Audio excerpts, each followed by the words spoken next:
Hello everyone, I welcome you all to Guru Mantra classes. आज हम part third देखने वाले हैं सेकंड चैप्टर ज्योग्राफी का क्लास फिफ्थ में। और आज हम बात करेंगे सुनामी से रिलेटेड। सबसे पहले तो सुनामी जो है वो प्रोनाउंस कैसे किया जाता है, सोनामी।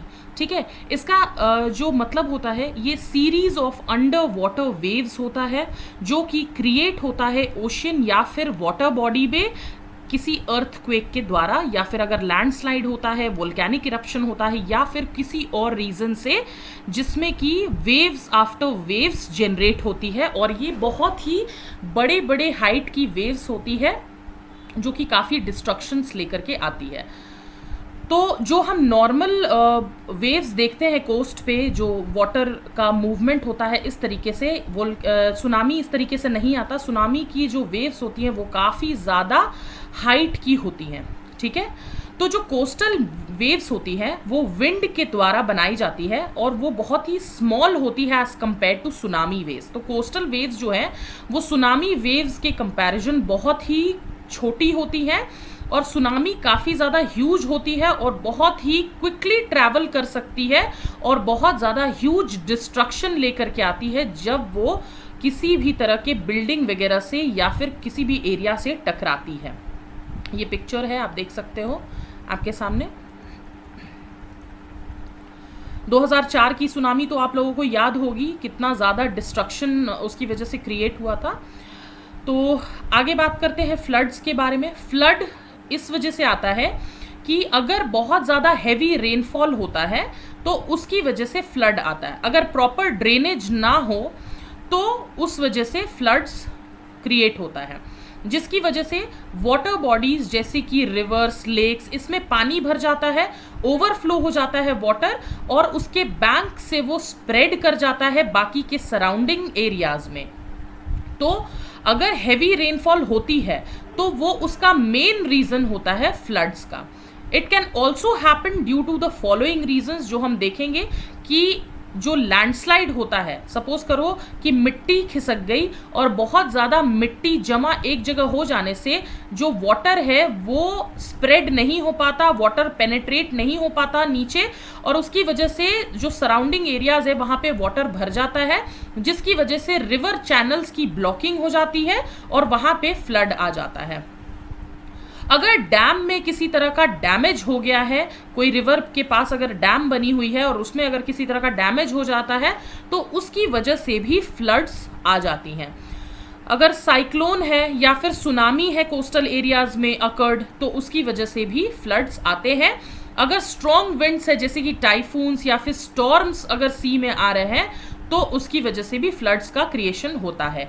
अगर माउंटेन पे जो आइस कैप या फिर ग्लेशियर है उनकी मेल्टिंग होती है, अगर ग्लेशियर मेल्ट होगा तो पानी बहुत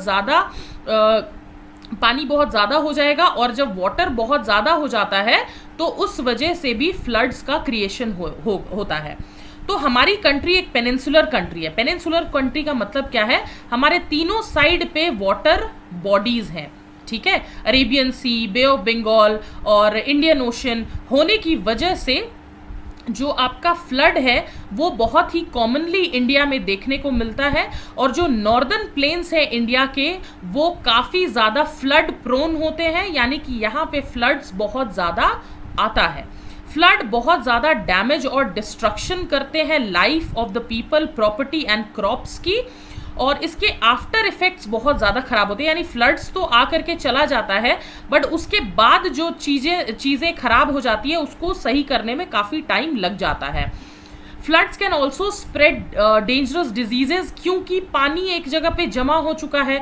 अब उस पानी में बहुत सारे बैक्टीरियाज होंगे, वायरसेस जनरेट होंगे, मच्छर, फ्लाइज, और ये सारी चीज़ों की वजह से बहुत ज़्यादा डिजीजेज भी स्प्रेड हो जाती है, जैसे कि कॉलेरा, मलेरिया, डेंगू। ये सब डिजीजेज है जो कि फ्लड अपने साथ लेकर के आती है, और वाटर लॉगिंग भी हो जाता है, यानी वाटर एक जगह पे इकट्ठा हो जाता है।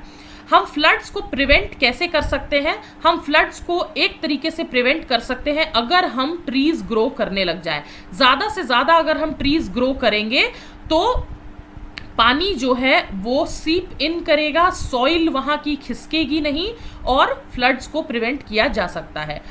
सबसे बड़ा कारण जो है फ्लड के आने का वो है डिफॉरेस्टेशन, और डिफॉरेस्टेशन यानी कि पेड़ों के काटने के वजह से सबसे ज़्यादा फ्लड्स अकर होते हैं, क्योंकि जो ट्रीज की रूट्स होती हैं वो पानी को अब्जॉर्ब करती हैं, और अब्जॉर्ब करने की वजह से ये फ्लड्स को प्रिवेंट करती हैं ताकि वो जल्दी से स्प्रेड ना हो जाए, ठीक है।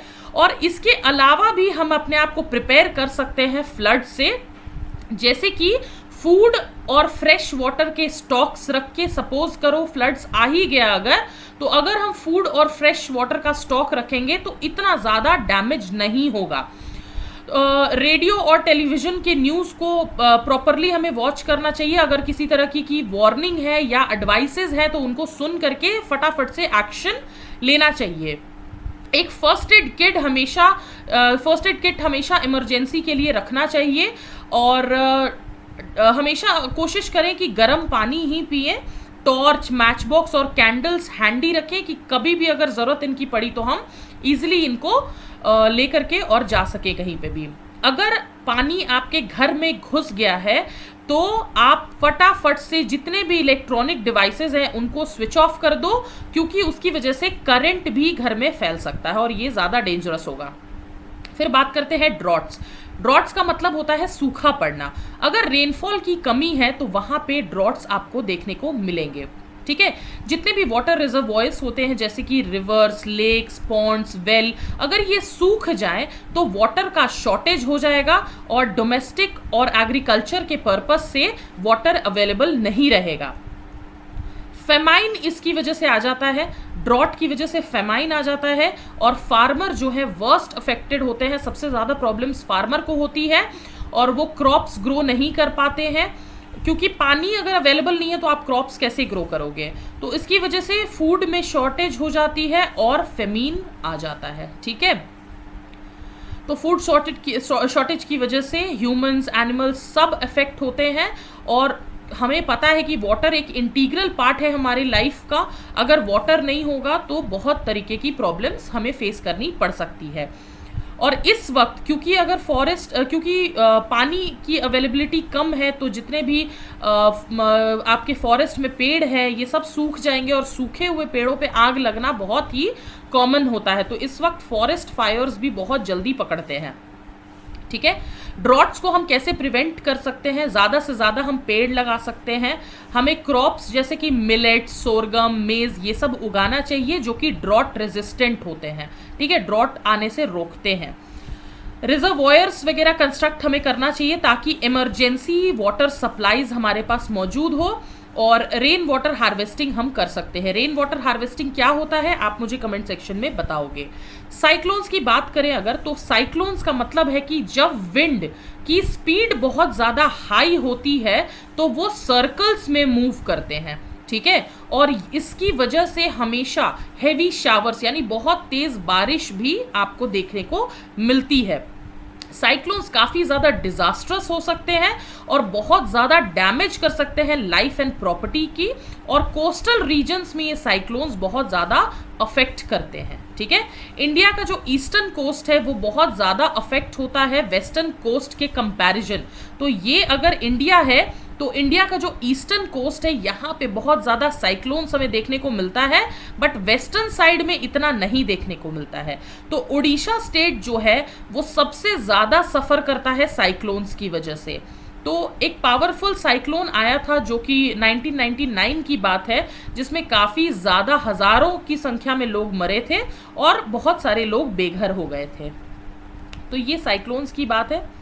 आप देख सकते हो किस तरीके से पेड़ और प्रॉपर्टी का नुकसान होता है। हम कैसे अपने आप को प्रिपेयर करें अगर कोई साइक्लोन अटैक आता है? तो रेडियो, टेलीविज़न की न्यूज़ और वार्निंग को प्रॉपरली सुने और उसके अकॉर्डिंगली एक्ट करें। अपने घर के सबसे स्ट्रॉन्गेस्ट पार्ट में आपको छुपना होगा जहाँ पे साइक्लोन हिट ना कर सके।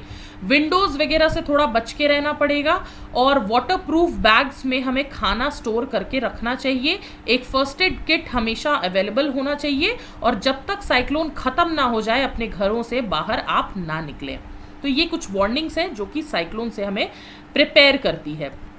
तो ये आपका चैप्टर था जो अभी ख़त्म होता है, और यहाँ पे कुछ इसके फिल इन द ब्लैंक्स हैं, टिक द करेक्ट आंसर है, क्वेश्चन आंसर्स है, मैच द फॉलोइंग है। ये आप पॉज करके और इसको सॉल्व करने की कोशिश करना। अगर आपको कोई भी डाउट हो, कोई भी तरह का सजेशन हो, आप प्लीज़ कमेंट सेक्शन में डेफिनेटली हमें पोस्ट करो। इससे हमें पता चलेगा कि आपको कितनी चीज़ें समझ में आ रही है और क्या क्या चेंजेस हमें अपने पढ़ाई के स्ट्रक्चर में लाना चाहिए। सो तब तक के लिए stay tuned, and for more tutorials please subscribe to Guru Mantra channel. We'll meet with lecture number 3 very soon. Thank you so much. All the best and keep preparing. Bye bye now.